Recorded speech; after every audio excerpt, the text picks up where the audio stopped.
Safe CZH-05B FM transmitter.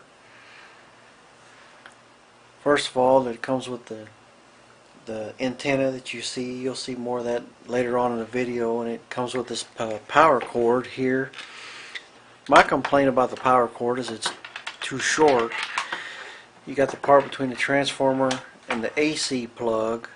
That's about 2 feet long, and then you got the second part between the transformer and the DC plug, about another 2 feet. So I think the cord is kind of short, but you can always use an extension cord, or I've even thought about splicing into the cord and adding some cable in there, but I haven't gotten around to it yet. So let me go ahead and turn this thing around and show you the back of it first.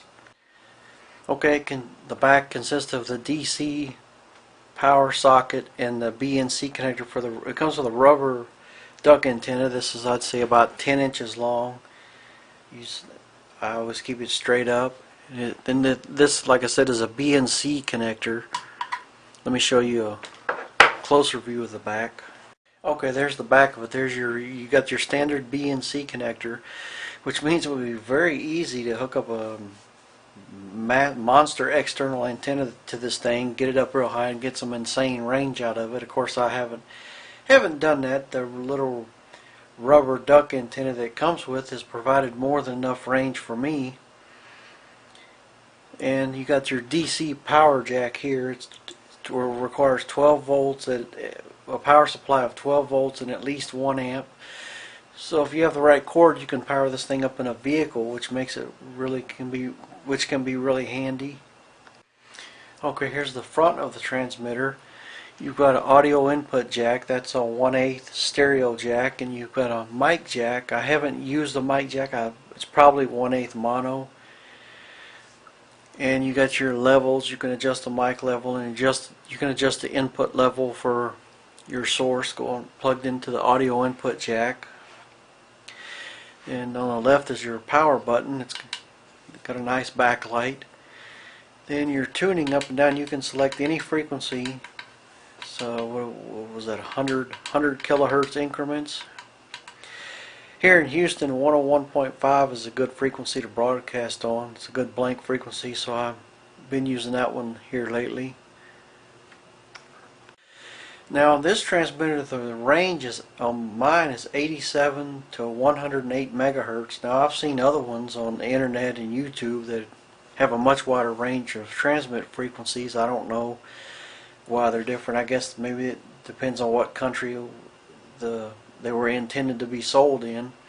But 87 to 108, that's all I need. That's the standard FM radio dial. And also, this thing has 2 power levels, low and high. I think low is 1/10 of a watt, high is 1/2 a watt. I've never put it on high. I've always kept it on low. In fact, I forgot how you change the power level. I don't know where the instruction book is right now. I just moved a couple of months ago and don't know where some of my stuff is. I haven't sorted through everything yet. But like I said, I've never had to put it on high power. It's always done the job on low. When I lived in a house, I could go anywhere in the house or out in the yard and I could hear it just fine. And now that I'm in an apartment, I can go anywhere in the apartment and hear it, pick it up really good. I can even go out and go walk around parts of the apartment complex and still hear it in some spots, and some other spots it fades out. So I've never had to put it on high or put some kind of massive external antenna on it.